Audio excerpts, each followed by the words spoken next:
참 좋으신 하나님 아버지, 오늘 하나님을 예배하는 자리에 저희를 인도해 주셔서 감사드립니다. 오늘 이 시간 저희에게 듣는 마음을 더하여 주셔서 하나님의 말씀에 귀 기울이게 하여 주시고, 또 저희에게 깨닫는 지혜를 주셔서 들은 말씀을 기억하면서 살아가게 하여 주시옵소서. 또한 하나님께 간구할 때에 저희의 기도를 들어주시고 하나님의 방법과 뜻으로 응답하여 주시옵소서. 저희의 삶의 소망이신 예수 그리스도의 이름으로 기도합니다. 아멘. 하나님의 말씀 민수기 1장 1절에서부터 4절 말씀입니다. 하나님의 말씀 민수기 1장 1절에서부터 4절 말씀입니다. 구약성경 193면에 있습니다. 우리 한 절씩 교독하겠습니다. 이스라엘 자손이 애굽 땅에서 나온 후 둘째 해 둘째 달 첫째 날에 여호와께서 시내 광야 회막에서 모세에게 말씀하여 이르시되, 자손의 모든 회 중 각 남자의 수를 그들의 종족과 조상의 가문에 따라 그 명수대로 계수할지니 이스라엘 중 20세 이상으로 싸움에 나갈 만한 모든 자를 너와 아론은 그 진영별로 계수하되 각 지파의 각 조상의 가문의 우두머리 한 사람씩을 너희와 함께 하게 하라. 아멘.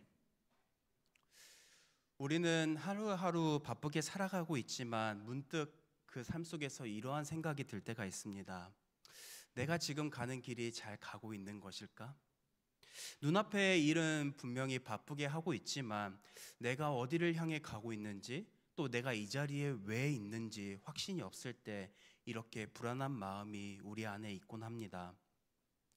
오늘 본문에 등장하는 이스라엘 백성들 또한 이런 상황에 있었습니다. 하나님의 기적을 경험했고 하나님의 말씀을 받았고 또 하나님께서 함께해 주시는 회막도 세웠습니다. 하지만 그들은 약속의 땅 가나안 땅에 있는 것이 아니라 여전히 시내 광야의 한복판에 있었습니다. 앞으로 이 광야에서 어떻게 가야 할지 막막한 그때를 지나고 있었던 것입니다. 그때 하나님은 이스라엘 백성들에게 이렇게 말씀하십니다. 각 사람의 이름대로 계수하라. 그리고 너와 함께 설 사람들을 세우라. 왜 하나님은 이러한 시점에서 모세에게 사람의 수를 세게 하시고 그리고 함께 설 사람을 세우라고 말씀하셨을까요? 이 명령은, 이 계수는 단순한 숫자 정리가 아니라 하나님의 백성으로 다음 걸음을 가기 위한 중요한 준비의 과정이었기 때문입니다. 즉 그들은 이제 막막한 광야를 지나서 하나님께서 아브라함에게 약속하셨던 약속의 땅 가나안 땅으로 전진해야 했었기 때문입니다. 그래서 하나님은 그들에게 계수를 통해서 너희가 누구인지, 그리고 함께 설 사람들을 세우고 그들에게 각 역할을 부여하심으로써 너희가 어디에 서야 하는지를 기억하게 하신 것입니다. 우리도 바쁘게 살아가지만 내가 누구이며 하나님 앞에서 어떻게 살아가야 하는지를 놓칠 때가 있습니다. 오늘 우리는 이 질문을 함께 다시 붙들어야 합니다. 하나님 앞에서 나는 누구이며 어디에 서야 할까? 이 질문을 우리가 깊이 되뇌이면서 오늘 말씀을 함께 살펴보도록 하겠습니다. 이스라엘 백성은 애굽을 떠난 지 1년하고도 1개월이 지났습니다. 그런데 오늘 본문을 보면은 둘째 해 둘째 달이라고 이야기가 나오죠. 히브리 사람들은 우리와 같은 날짜를 세는 개념이 다르기 때문에 성경에서는 둘째 해 둘째 달이라고 하지만, 다시 말해서 출애굽을 하고 나서부터 첫째 해 첫째 달 이렇게 계산하지만 우리는 그 시작하고 나서부터 한 달이라고 계산하죠. 그래서 이거에 차이점은 있어서 둘째 해 둘째 달이라고 말하지만 1년하고도 1개월이 지난 시점이었습니다. 이스라엘 백성들은 애굽을 떠난 그 시점에서부터 그동안 많은 일이 있었습니다. 하나님께서 홍해를 가르셔서 그 길을 걸어가게 하셨습니다. 그리고 광야에서 먹을 것이 없었을 때 만나와 메추라기로 그들의 필요를 채워주셨습니다. 그리고 시내산에서 이스라엘 백성들에게 율법을 주심으로써 그들이 하나님의 백성으로 어떻게 살아가야 하는지에 대한 기준을 명확하게 세워주셨습니다. 그리고 하나님의 임재를 상징하는 회막도 완성되었습니다. 하지만 그들의 지금에 있는 그 상황은 하나님께서 약속의 땅으로 인도해 주신 게 아니라 그들은 여전히 갈 바를 알지 못하고 여전히 필요를 채우는 거에 어려운 광야에 있었습니다. 광야는 살기 편한 곳이 아닙니다. 우리가 사막을 생각해 보면은 물을 구하기 어려운 곳이죠. 그리고 방향을 찾기도 쉽지 않습니다. 심지어 낮에는 뜨거운 햇빛 때문에 살기가 어렵고 저녁에는 또 매우 추워서 살기가 힘든 곳입니다. 그런데 이렇게 막막한 곳에서 하나님은 모세에게 이렇게 말씀하셨습니다. 본문 1절입니다.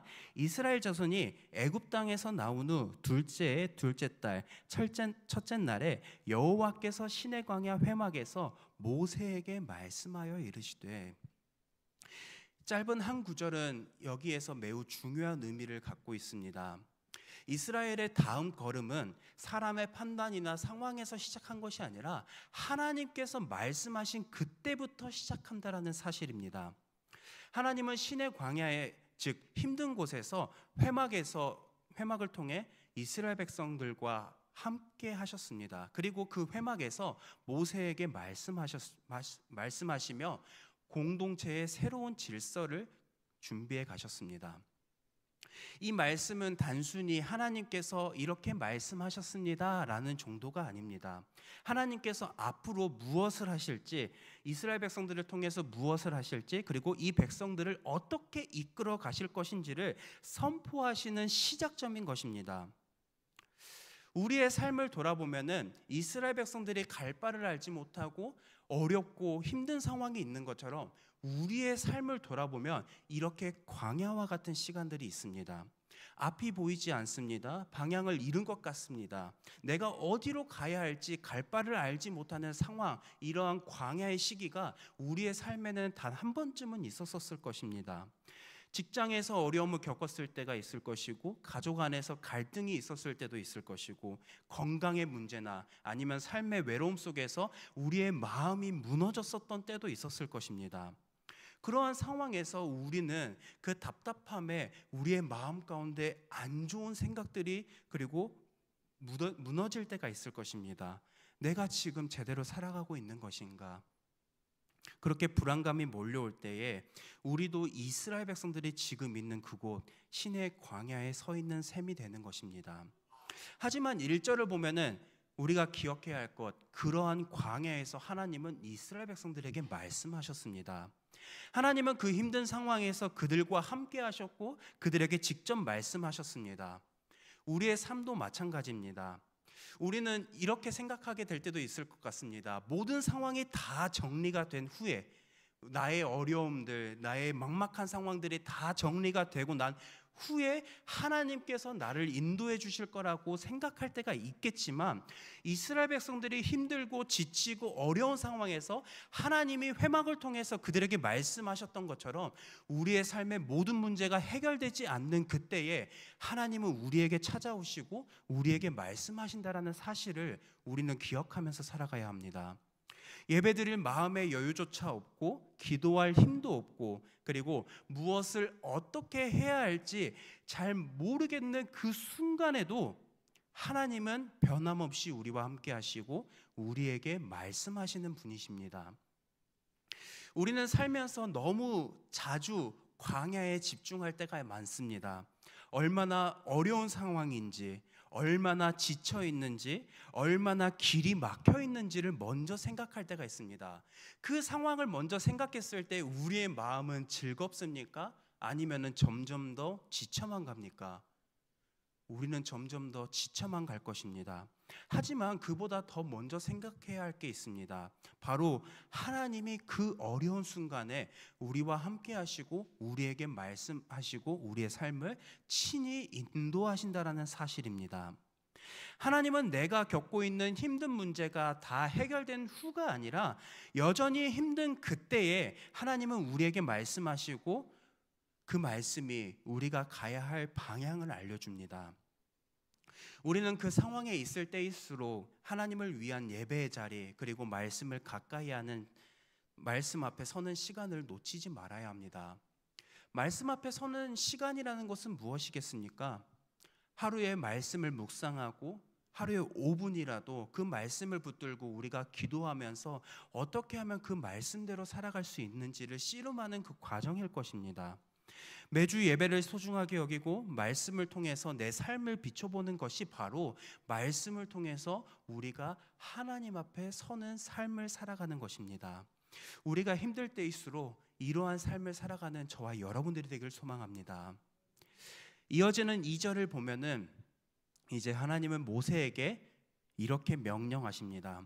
너희는 이스라엘의 자손의 모든 회중 각 남자의 수를 그들의 종족과 조상의 가문에 따라 그 명수대로 계수할지니. 이 말씀은 단순한 인구조사 같아 보입니다. 그런데 히브리 성경 원어를 보면은 여기에 중요한 표현이 하나가 더 있습니다. 이거 계속 띄워주세요. 여기에 마지막 절을 보면은 그 명수대로 계수할지니라고 여기 개역 개정에서는 끝나지만 히브리어 원어를 보면 그 명수대로 그 이름대로 계수할지니라고 말하고 있습니다. 바로 이름을 따라, 즉 한 사람 한 사람의 이름을 기준으로 계수하라고 하나님은 모세에게 명령하셨습니다. 하나님은 단순히 이스라엘 백성들이 몇 명인지를 파악하기 위해서 모세에게 명령하신 것이 아니라 무리 안에 속한 개개인을 부르셨습니다. 그리고 3절에서 하나님은 그들을 부르신 이유를 밝히십니다. 본문 3절입니다. 이스라엘 중 20세 이상으로 싸움에 나갈 만한 모든 자를 너와 아론은 그 진영별로 계수하되. 하나님께서 부르시는 이유는 단순한 사람이 몇 명인지를 확인하기 위함이 아니라 사명을 주시기 위함이었습니다. 20살 이상 싸움에 나갈 만한 자를 계수하라고 하신 것은 이제 그들이 하나님의 백성으로 싸움의 자리에 설 준비가 되어야 한다는 것을 말합니다. 하나님께서 이스라엘 백성들을 종되었던 애굽에서 구원해 내신 것은 단순히 그들을 자유를 누리게 하기 위함이 아니라 이제는 책임을 맡을 준비를, 하나님의 백성으로 가나안 땅에 들어가서 그것을 잘 감당할 수 있는 책임을 맡을 준비를 위해서, 그리고 단순히 출애굽을 한 것만이 아니라 이제는 하나님의 약속의 땅을 향해 그 싸움을 감당하는 자로 세워지라는 뜻으로 하나님께서는 그들에게 각 사람을 각 이름대로 계수하게 하시고 이제는 그들에게 사명을 부여하시면서 20세 이상으로 싸움에 나갈 모든 자들을 계수하라고 명령하신 것입니다.